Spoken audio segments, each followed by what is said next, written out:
$200, a Super Nintendo setup costs twice as much as the old system.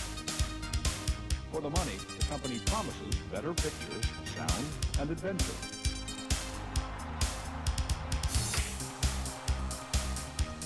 Now you're playing with power, superpower.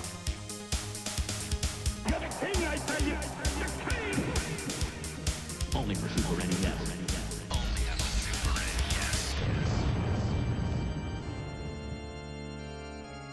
You're listening to the SNES broadcast with your hosts, Soul Blazer and George.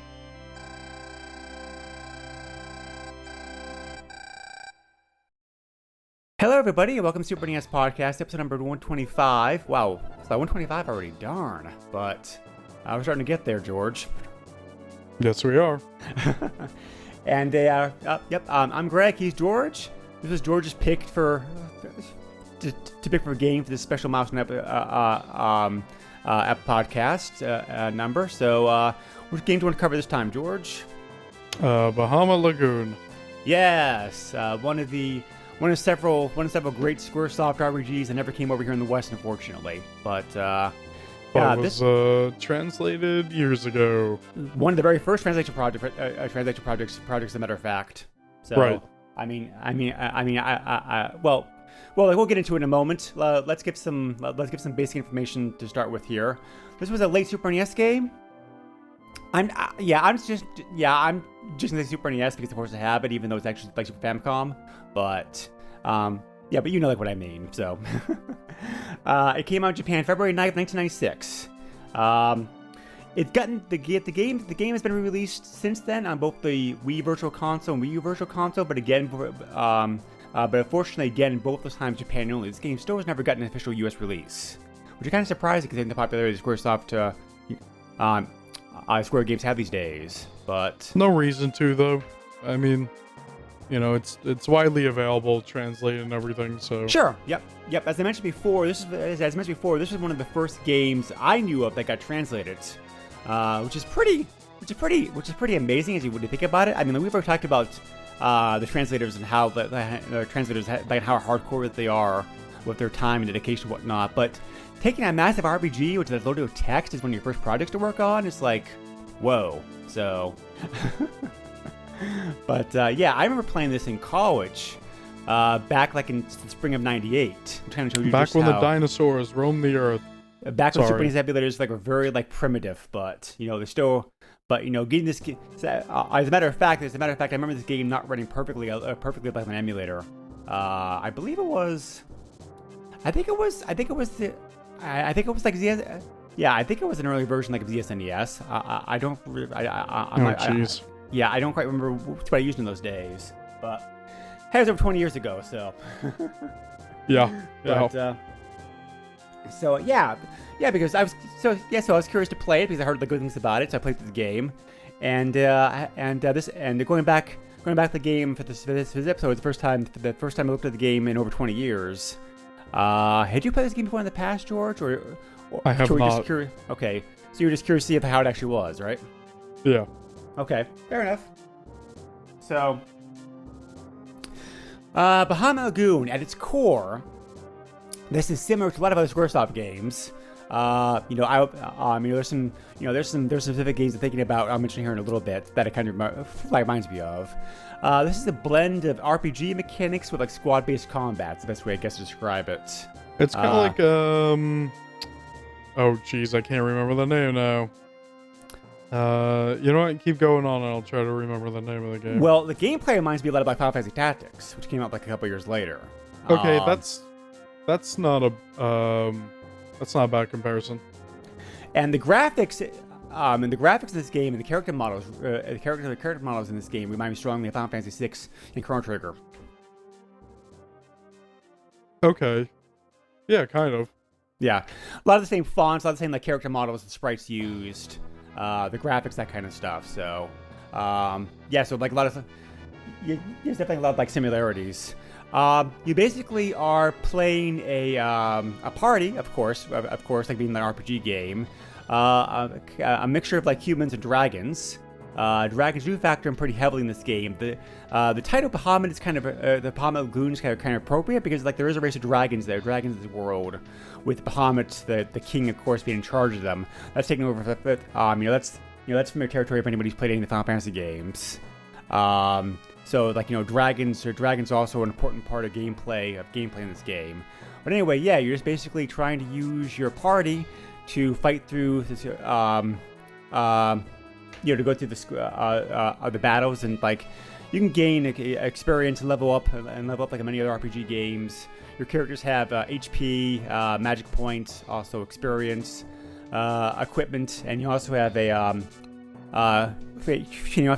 available to SP draining special like elemental attacks, which are very similar to other kind of games.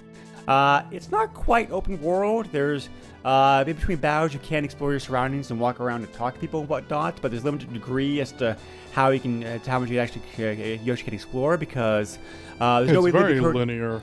Yep, there's no way to leave a current area, and there's no world map. Nope, you just keep on going. Yep, as you just mentioned, like very linear gameplay. Like style. Not that's bad. It keeps the game focused, but. By the way, this reminds me of Shining Force. Shining Force is a good example too. Yep, you're right. Yeah. I can't believe I forgot the name. But, especially like the combat.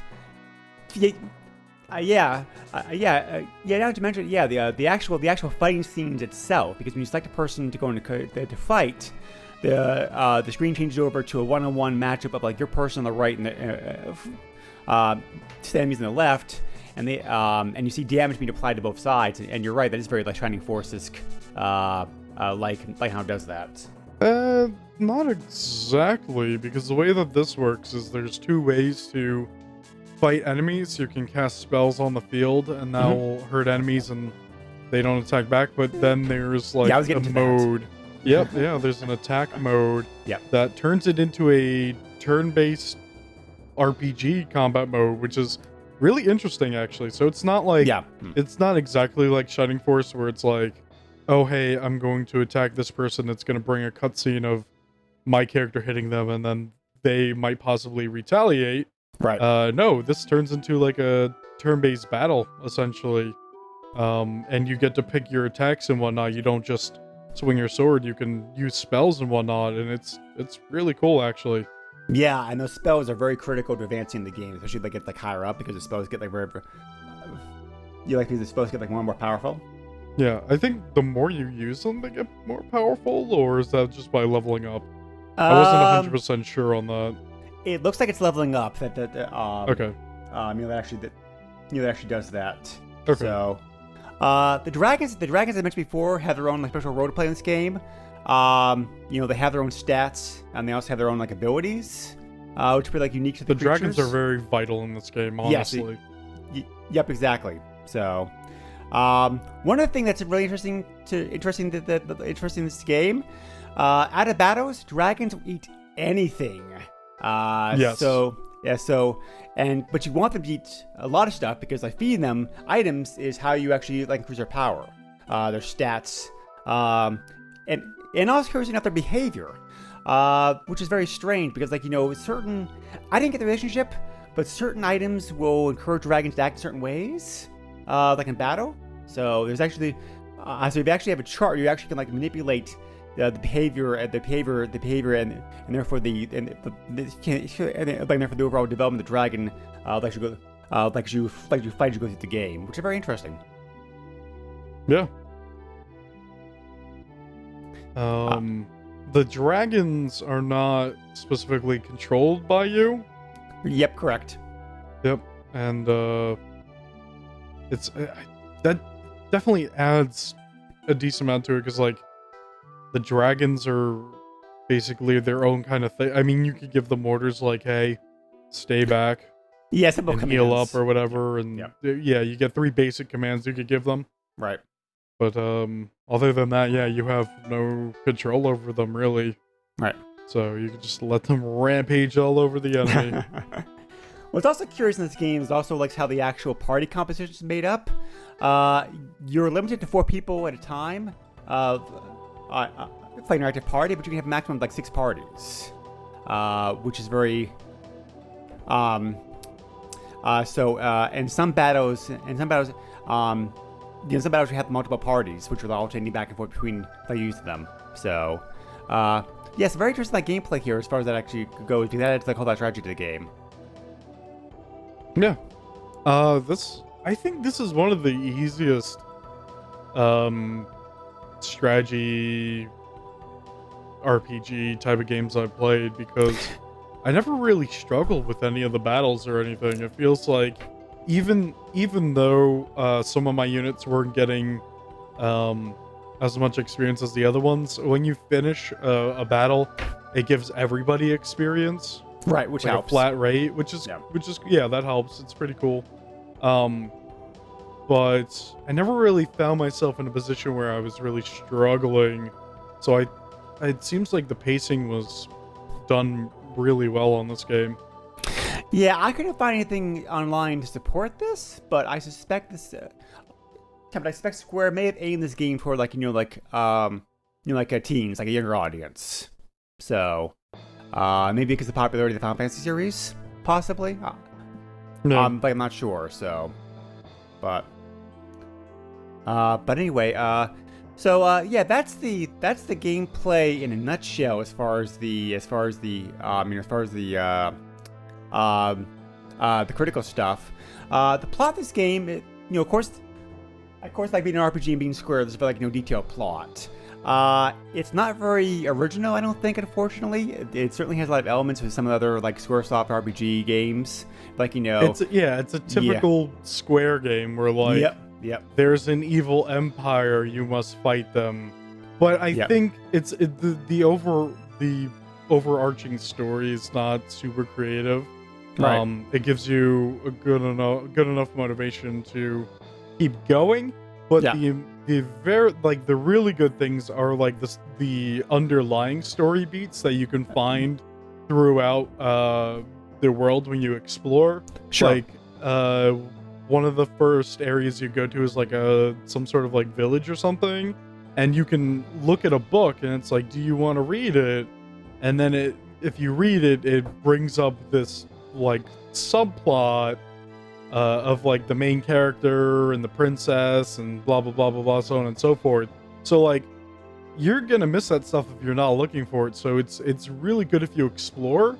I really like exploring because I found a pornographic magazine and I fed it to my dragon, and the magazine was in the bed, and oh man.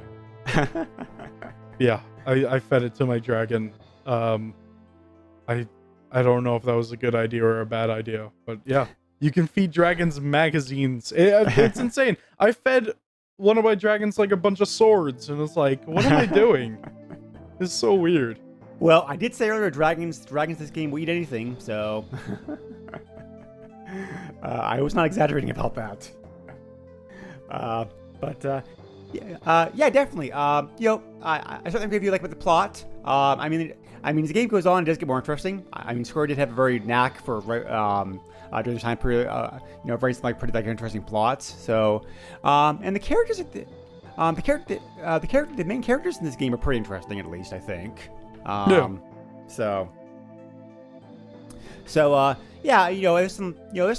there's some plot twists to go through the game. Like different things happen, that kind of stuff. So, it feels very Final Fantasy-ish, partly because a lot of people who worked on Final Fantasy games worked on this project.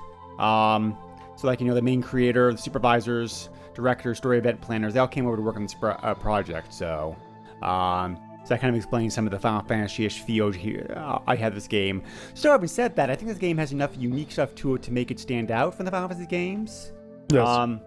It is like, like I said before, it kind of feels like a cross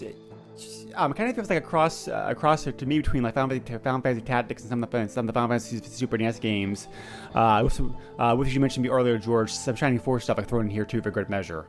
It's a very interesting mix. Yeah. So, the game's not overly long as far as an RPG goes. It's about like 35, 40 hours probably. Isn't that like a typical amount of length for an RPG, or? For an average game like this time period, yeah, about that. I mean, some games are longer because they have like more stuff to do, or Right. slightly require grinding. But this game doesn't really have like either one of those things like in prestigious amounts. So, but yeah, I definitely agree with you about difficulty. There are a couple areas where I had to like grind a little bit, but not that really that bad. How do you grind? Can you like just leave the battle and try it again, or how do you grind? You can do that. You can also. I didn't know you could do that. Weird. Yeah. You can also. So you can also use different characters in the battle because certain characters gain XP different ways depending upon the stats they have and the items that they're equipped. So Right. that also like affects things a little bit too. So, I mean, yeah, this game doesn't have. I mean, yeah, you're right. This game does not have grinding in the traditional sense, but what you think about grinding, but you can do it a little bit. So, but yeah. So the graphics of this game like being an Elite Super NES game are very, very good. They remind me kind of like the two like before, like Final Fantasy VI Chrono Trigger. Definitely a lot of similarities with like in those games that have the graphics are look and feel in this game. It's a very nice, cloud effects and whatnot. I thought they were very nice.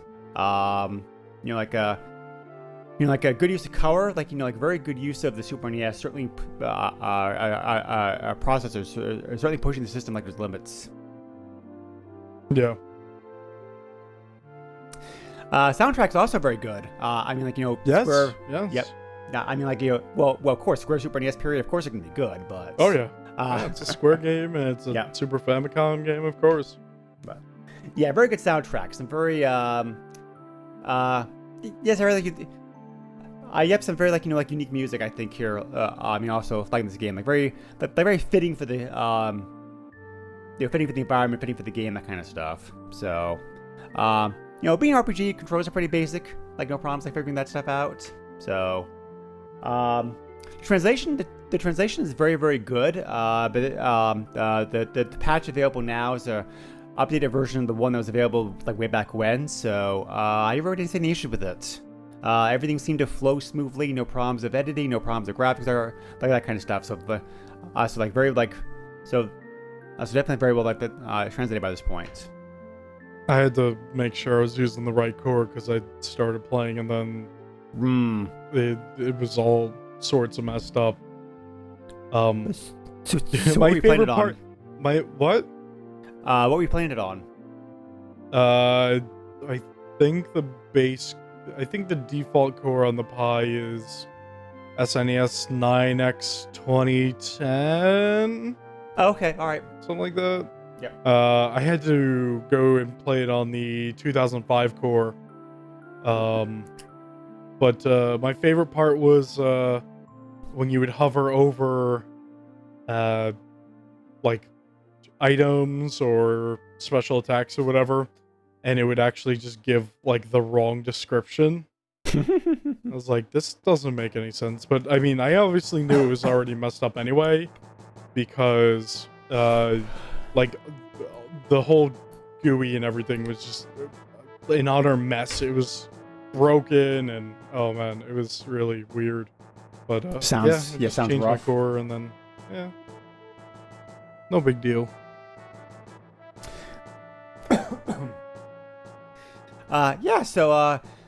Complaints. I really don't have too many complaints about this game. Most of it flows pretty well. I mean, the story, as you already mentioned, is pretty generic, but meh. It is what it is. The only issue I have is like sometimes they're like, hey, this quote unquote cutscene's over. Now you need to figure out who to talk to, where to go, and I got lost on that ship the first time. Yeah. I was like, where do I need to go? And it was annoying, but that was like that's the only complaint I have really, is sometimes you just gotta try to trigger the event, but you don't exactly know how to do that. Right. Yep. Yeah. So, the only other issue that I had was that it's not always clear about I mean, you can you get used to it, but early in the game, you're not really the game doesn't really communicate very well about like what kind of magics are best against what kind of environments and enemies, because that has a huge huge impact on what does what. Because for example, like fire can burn out forests, ice can melt or freeze rivers, that kind of stuff. So. Which is all like very, very important parts of the game because it makes battles a lot easier, but the game doesn't really communicate that very well, so it takes some trial and error to get used to it. But once you get over that hurdle, it's fine. So, being a late Super NES game in Japan, the game didn't sell blockbuster numbers, but it sold all right. It sold about 500,000 copies. So, I mean, you also need to remember, like, Japan holds on to their console generations longer than basically any other region. So it could have been, it was pretty late in the Super Famicom's life, but I don't remember exactly when they dropped support. But if you look at the Famicom, they dropped support with the original Famicom, like, what was it, like early 2000s? Like they were still there were companies still making games for the Famicom up until even the PS2 was out and companies were still making Famicom games. So, So which is the main reason this game didn't come out here like in the West. There was a way too late. Nobody would buy it. Yeah. Apparently Square was looking at Square's talking internally about releasing both this game and Front Mission like in the West, but Chrono Trigger did not sell as well as like they'd hoped because that was such a late Super NES game. So they decided that the time and money put into it wouldn't be worth it, so it was canceled. Well, they made up for it. They have Chrono Trigger on like everything now, essentially. Yes. Oh. Yeah. Well. Yep. Well, I mean, Chrono Trigger didn't sell badly. Chrono Trigger just didn't sell as well as it might have if the game the game hadn't come out like so late in the system's lifespan, because the PlayStation was already out by that point. So, so just in like very tough cut. But that's why they released Chrono Trigger on the PlayStation.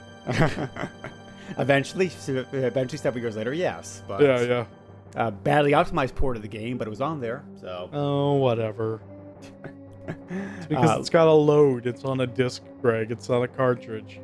Well, luckily the DS version of the Chrono Trigger is like excellent, so it doesn't have that a problem with it. So, I'm just surprised this game's ever. Yeah, I'm just surprised this game's don't ever gotten like an official release like over here. But I'm sure maybe at some point they will. I don't know. They've been doing some interesting work with the Switch. They recently released that Secret of Mana collection, or whatever you want to call it. Oh yeah, that's right. Yep.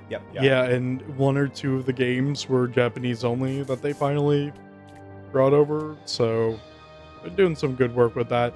They also remade Romancing Saga 2 and put it on the Switch. Yeah, that's right. Yep. Good stuff. So like I mentioned before, the game sold reasonably well in Japan, like when it came out. Famitsu gave it a score of 29 out of 40. 29 out of 40? Yeah, 29 out of 40. Wow. Okay. So, more recent reviews of the game are much better than that. The average rating of the game now is like pretty high scores, like 4 out of 5. It's pretty universal across the board. Do you like this game? So as far as its like reception today, so yeah, this is still a very like popular game. Let's see, and reflecting that, if you want to obtain a copy of the game to actually play in like physical hardware, for example, like Redcon, as opposed to like playing through emulation. Like most Japanese-only games, the game's available on eBay in two different formats. You either can buy the imported Super Famicom cart, or people have also taken the time and effort, like unusual games like this, to make a unofficial realistic-looking Western release.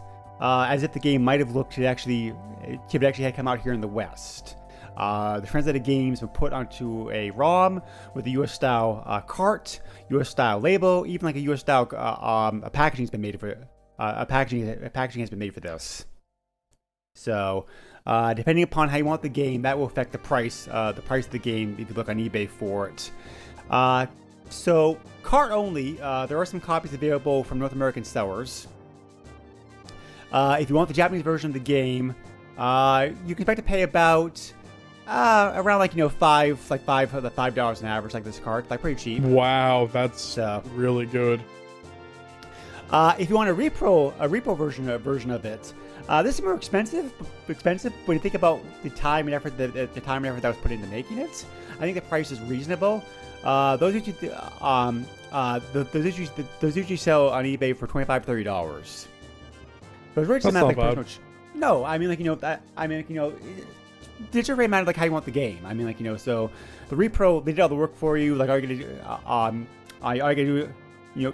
so all you gotta do is just put the card in your system, like and play. So, CIB copies are more expensive. Japanese versions of the game from North American sellers that were complete recently have sold anywhere from $18 to $27. That's really good.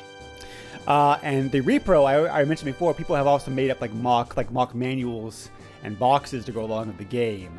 So if your collector wants to have an actual like quote unquote authentic Bahamut Lagoon for your collection, those have sold anywhere from $85 to $150. Okay, now that's getting a little expensive there.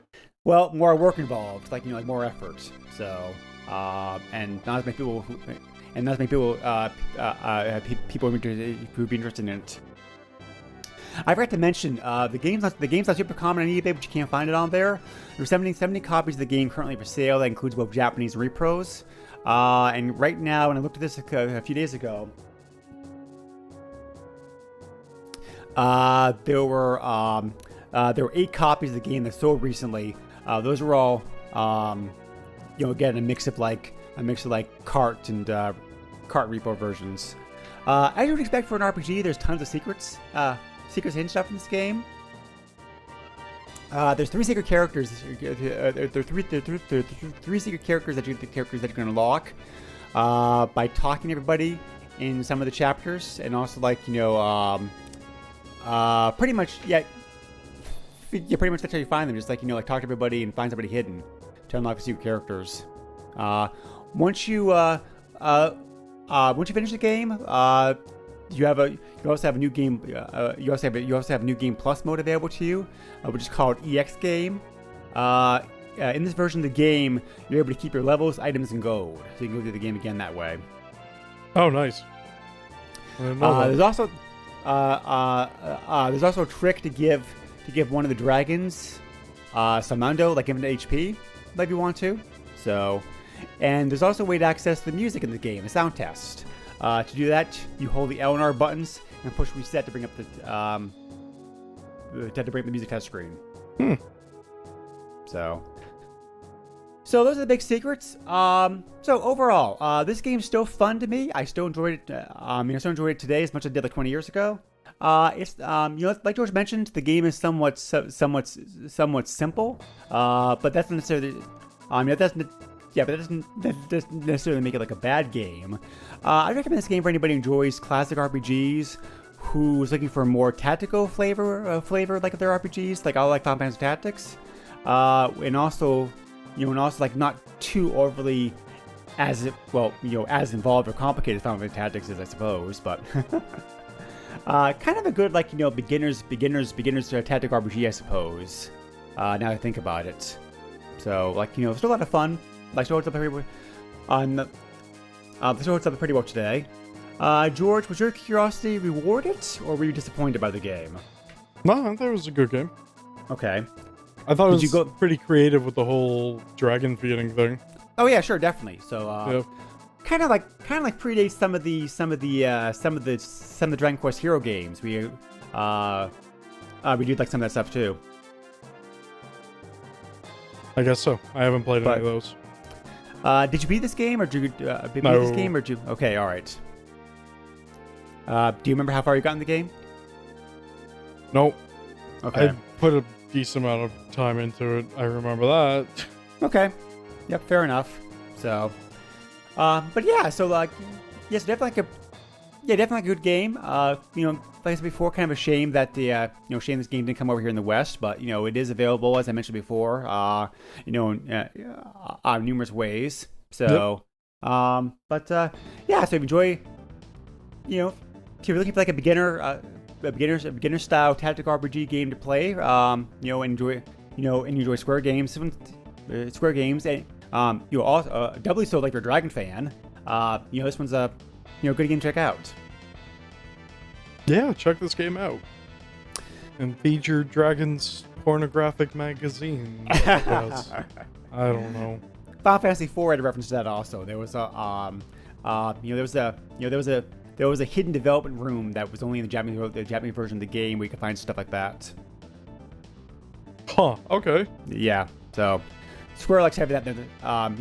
Like their games like Easter eggs, but yeah. And sometimes, sometimes also not like. Sometimes also like not so Easter eggs. So you may remember when we covered Final Fantasy VIII on the PlayStation Power podcast a while back. Yep. Halfway through the game, Squall's friends are trying to encourage him to hook up with Rinoa, and so like Zell leaves behind a pornographic magazine with like inspiration. So I remember this. Yes. Yeah, that's pretty funny.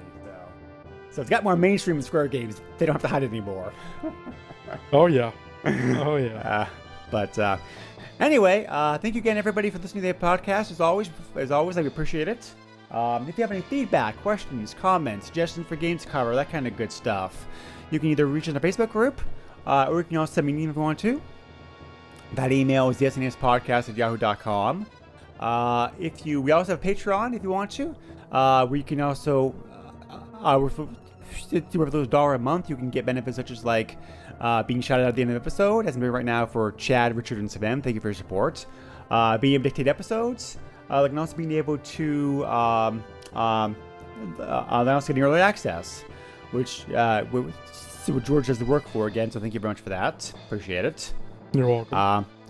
I also would like to take a moment to mention to plug the business that our first and our biggest supporter, Chad, has on the side. He also runs the arcadecup.com website, which is spelled ARCADECUP. It's like Arcade Cup, like one word. So he on the site does a very important job if you are a collector or somebody who enjoys like classic arcade games. He will fix, restore, and repair monitors. Which, if you know anything about arcade games, George, that's super important. Yeah, because they're not making CRT monitors anymore. So a lot of people are just replacing them with LCD screens now, which are fine in most cases, but they don't have the same like flair the first game that the original game has. So, but yeah, so so if you have any needs to